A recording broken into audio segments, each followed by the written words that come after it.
سورہ شمس. سورہ شمس کا تعارف. مقام نزول. سورہ شمس مکہ مکرمہ میں نازل ہوئی ہے. آیات، کلمات اور حروف کی تعداد. اس صورت میں 1 رکوع، 15 آیتیں، 54 کلمے اور 247 حروف ہیں. شمس نام رکھنے کی وجہ، سورج کو عربی میں شمس کہتے ہیں اور اس سورت کی پہلی آیت میں سورج کی قسم ارشاد فرمائی گئی. اس مناسبت سے اسے سورہ شمس کہتے ہیں. سورہ شمس سے متعلق احادیث. نمبر 1، حضرت بریدہ رضی اللہ تعالیٰ عنہ فرماتے ہیں حضور پرنور صلی اللہ تعالیٰ علیہ وآلہ وسلم عشاء کی نماز میں والشمس وضحاها اور اس کے مشابہ صورتیں پڑھا کرتے تھے. نمبر 2، حضرت جابر بن سمورہ رضی اللہ تعالیٰ عنہ فرماتے ہیں حضور اقدس صلی اللہ تعالیٰ علیہ وآلہ وسلم نے انہیں فجر کی نماز پڑھائی تو اس میں والشمس وضحاها اور والسماء والطارق کی تلاوت فرمائی. سورہ شمس کے مضامین. اس سورت کا مرکزی مضمون لوگوں کو نیک اعمال کرنے کی ترغیب دینا اور گناہ کرنے سے ڈرانا ہے، اور اس میں یہ مضامین بیان ہوئے ہیں. نمبر 1، اس سورت کی ابتدا میں اللہ تعالیٰ نے سورج، چاند، دن، رات، آسمان، زمین، انسانوں کے نفس اور اپنی ذات کی قسم ذکر کر کے فرمایا کہ جس نے اپنے نفس کو برائیوں سے پاک کر لیا وہ کامیاب ہو گیا، اور جس نے نفس کو گناہوں میں چھپا دیا وہ ناکام ہو گیا. نمبر 2، کفار مکہ کے سامنے اللہ تعالیٰ نے اپنے رسول حضرت صالح علیہ الصلوۃ والسلام اور ان کی نافرمانی کرنے والوں کا حال بیان کیا تاکہ ان پر واضح ہو جائے کہ جس طرح حضرت صالح علیہ الصلوۃ والسلام کی نافرمانی کرنے کی وجہ سے وہ لوگ ہلاک کر دیے گئے، تو اسی طرح سید المرسلین صلی اللہ تعالیٰ علیہ وآلہ وسلم کی نافرمانی کرنے کی وجہ سے انہیں بھی ہلاک کیا جا سکتا ہے. سورہ بلد کے ساتھ مناسبت. سورہ شمس کی اپنے سے ماقبل سورت بلد کے ساتھ مناسبت یہ ہے کہ سورہ بلد کے آخر میں بتایا گیا کہ کفار کو آخرت میں جہنم کی سزا دی جائے گی، اور اس سورت کے آخر میں بتایا گیا کہ بعض کفار کو دنیا میں بھی سزا دی گئی ہے. بسم اللہ الرحمن الرحیم. ترجمہ: اللہ کے نام سے شروع جو نہایت مہربان رحمت والا ہے. والشمس وضحاها والقمر اذا تلاها. ترجمہ: سورج اور اس کی روشنی کی قسم، اور چاند کی جب اس کے پیچھے آئے. والشمس وضحاها، سورج اور اس کی روشنی کی قسم. تفسیر صراط الجنان میں ہے یعنی سورج کی قسم جبکہ اس کی روشنی ظاہر ہو. اس صورت میں اللہ تعالیٰ نے اپنی قدرت کی عظمت اور معبود ہونے میں اپنی وحدانیت کا اظہار کرنے کے لیے متعدد چیزوں کی قسم ارشاد فرمائی ہے، اور یہ چیزیں ایسی ہیں کہ ان کے ساتھ مخلوق کے عظیم منافع وابستہ ہیں، اور ان میں غور و فکر کر کے ہر انسان اللہ تعالیٰ کی قدرت اور اس کی وحدانیت کے بارے میں جان سکتا ہے. والقمر اذا تلاها، اور چاند کی جب اس کے پیچھے آئے. تفسیر صراط الجنان میں ہے یعنی چاند کی قسم جب وہ سورج غروب ہونے کے بعد نکل آئے. والنہار اذا جلاها واللیل اذا یغشاها. ترجمہ: اور دن کی جب وہ سورج کو چمکائے، اور رات کی جب وہ سورج کو چھپا دے.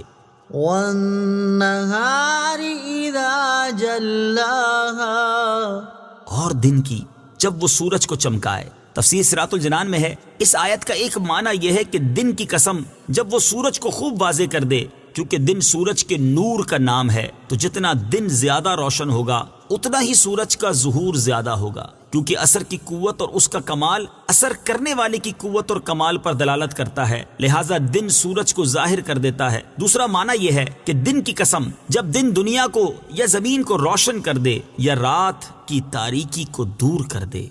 واللیل اذا یغشاها، اور رات کی جب وہ سورج کو چھپا دے.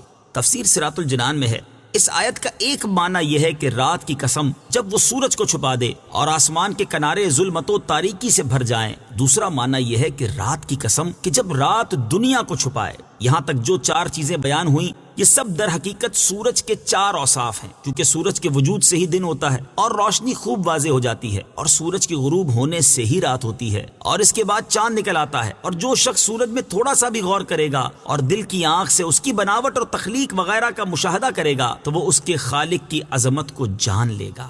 والسماء وما بناها، والأرض وما طحاها. ترجمہ، اور آسمان اور اس کے بنانے والے کی قسم، اور زمین اور اس کے پھیلانے والے کی قسم. والسماء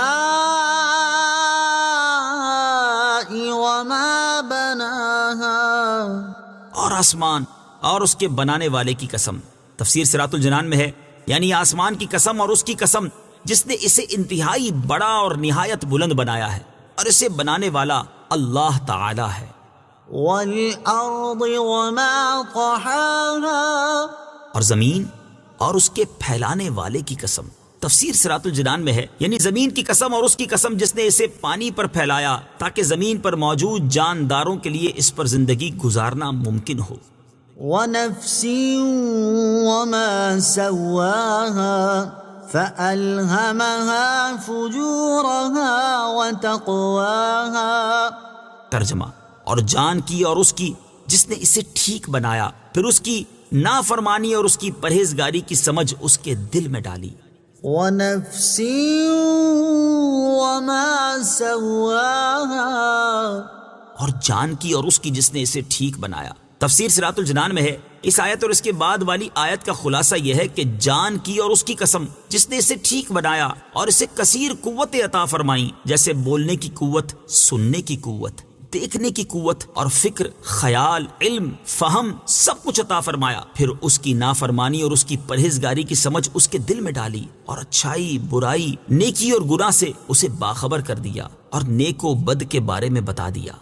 نبی اکرم صلی اللہ تعالی علیہ وآلہ وسلم کی ایک دعا حضرت عبداللہ ابن عباس رضی اللہ تعالی عنہما سے مروی ہے کہ جب رسول اللہ صلی اللہ تعالی علیہ وآلہ وسلم تلاوت کرتے ہوئے ان آیات ونفس وما سواها فألهمها فجورها وتقواها پر پہنچتے تو رک جاتے، پھر فرماتے اللهم آت نفسی تقواها وزکها انت خیر من زکاها انت ولیها ومولاها.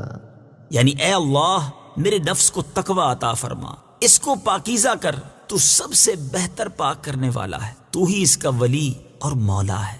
قد افلح من زکاها وقد خاب من دساها.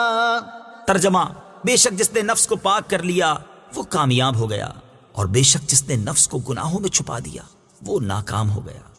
قد افلح من زکاها. بے شک جس نے نفس کو پاک کر لیا وہ کامیاب ہو گیا.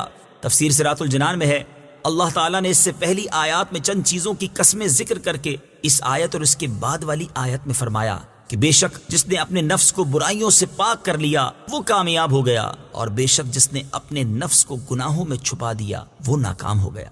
نفس کو برائیوں سے پاک کرنا کامیابی کا ذریعہ ہے.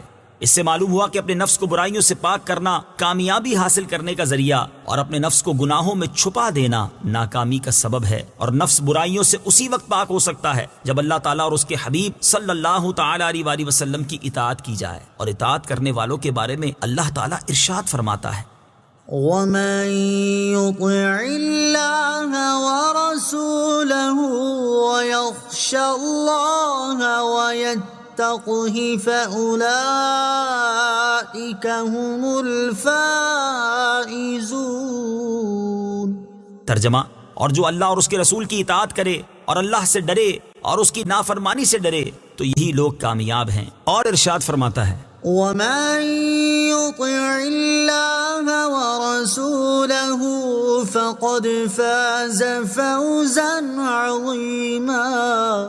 ترجمہ، اور جو اللہ اور اس کے رسول کی فرما برداری کرے اس نے بڑی کامیابی پائی. لہٰذا جو شخص حقیقی کامیابی حاصل کرنا اور ناکامی سے بچنا چاہتا ہے اسے چاہیے کہ اللہ تعالیٰ اور اس کے پیارے حبیب صلی اللہ تعالی علیہ وآلہ وسلم کی اطاعت کر کے اپنے نفس کو برائیوں سے پاک کرے.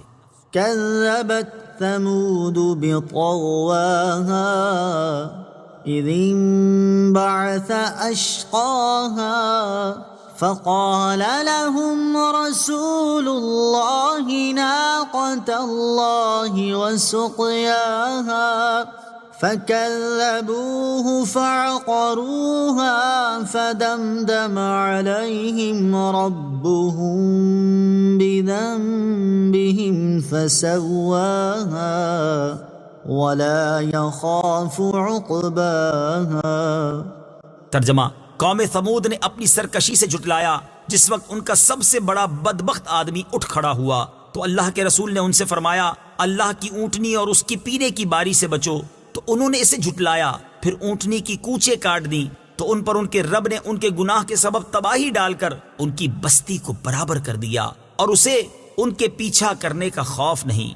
كذبت ثمود بطغواها، قوم ثمود نے اپنی سرکشی سے جھٹلایا۔ تفسیر صراط الجنان میں ہے اس سے پہلی آیات میں کئی قسموں سے اطاعت گزار کی کامیابی اور نافرمان کی ناکامی کو بیان کیا گیا۔ اب یہاں اللہ تعالیٰ نے اپنے ایک رسول اور ان کی نافرمانی کرنے والوں کا حال بیان کیا ہے تاکہ کفار مکہ پر واضح ہو جائے کہ جس طرح حضرت صالح علیہ السلام کی نافرمانی کرنے کی وجہ سے ان کی قوم ہلاک کر دی گئی، تو اسی طرح رسول کریم صلی اللہ تعالی علیہ وآلہ وسلم کی نافرمانی کرنے کی وجہ سے انہیں بھی ہلاک کیا جا سکتا ہے۔ چنانچہ اس آیت اور اس کے بعد والی 4 آیات کا خلاصہ یہ ہے کہ قوم ثمود نے اپنی سرکشی سے اپنے رسول حضرت صالح علیہ السلام کو اس وقت جھٹلایا جب ان کا سب سے بڑا بدبخت آدمی قدار بن سالف ان سب کی مرضی سے اونٹنی کی کوچے کاٹنے کے لیے اٹھ کھڑا ہوا، تو اللہ تعالیٰ کے رسول حضرت صالح علیہ السلام نے ان سے فرمایا تم اللہ تعالیٰ کی اونٹنی کے در پہ ہونے سے بچو، اور جو دن اس کے لیے پانی پینے کا مقرر ہے اس دن پانی نہ لو تاکہ تم پر عذاب نہ آئے۔ تو انہوں نے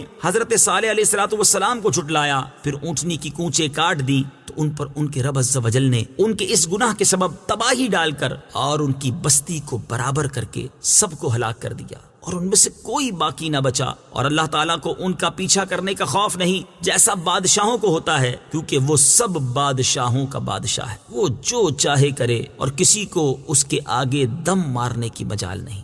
ولا يخاف عقباها، اور اسے ان کے پیچھا کرنے کا خوف نہیں۔ تفسیر صراط الجنان میں ہے بعض مفسرین نے اس آیت کے معنی یہ بھی بیان کیے ہیں کہ حضرت صالح علیہ السلام کو ان میں سے کسی کا خوف نہیں کہ عذاب نازل ہونے کے بعد وہ انہیں ایذا پہنچا سکے۔